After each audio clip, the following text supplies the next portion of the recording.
Лиза была сильной и решительной женщиной, которая пережила немало трудностей и потерь в своей жизни. После смерти мужа она осталась одна с дочерью по имени Маша.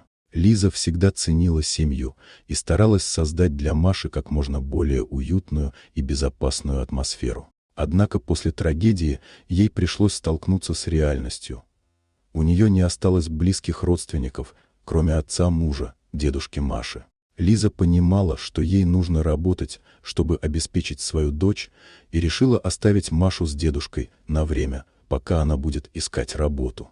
Маша чувствовала себя испуганной в доме дедушки. Это было чужое место, и ей не хватало материнской заботы и тепла. Однажды дедушка предложил показать ей свою особенную комнату.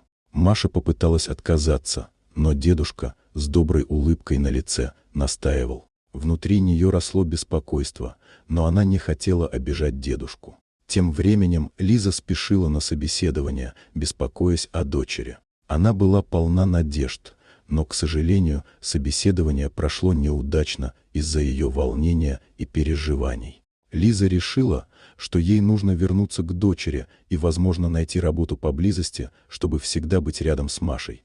На следующий день Лиза вернулась к дому дедушки с тревогой на сердце. Когда она вошла, дедушка и Маша выходили из секретной комнаты, где провели целый день. Лиза почувствовала, что атмосфера в доме изменилась. Дедушка попрощался с Машей, и мать, полная тревоги, забрала дочь домой. Лиза наблюдала за их общением и не могла избавиться от ощущения, что что-то не так. Она попыталась узнать у Маши, что произошло днем, но девочка была молчалива. Наконец, Маша призналась, что дедушка показывал ей странные вещи. Лиза была в шоке и умоляла дочь рассказать все, что она знала. Маша рассказала, что дедушка заставил ее что-то поднять. Она была напугана, но дедушка уверял ее, что это для ее блага. Он говорил, что это поможет ей развить способности и стать умнее. Позже Маша добавила, что не может сказать больше, и это секрет. Лиза, почувствовав, что что-то не так, решила обратиться в полицию. Она объяснила, что оставила дочь с дедушкой, чтобы полиция могла прослушать их разговор через микрофон. Полиция согласилась помочь и вскоре ворвалась в дом дедушки, услышав подозрительные звуки. Они обнаружили хорошо освещенную механическую лабораторию, полную странных инструментов и чертежей. Лиза, стоя в дверях, была в полном замешательстве, не понимая, что происходит. Дедушка и Маша работали над механическим изобретением, и дедушка с гордостью объяснял, что они работают над его проектом. Маша подтвердила слова дедушки, сказав, что помогает ему с изобретением. Лиза, все еще в шоке, не могла поверить своим ушам.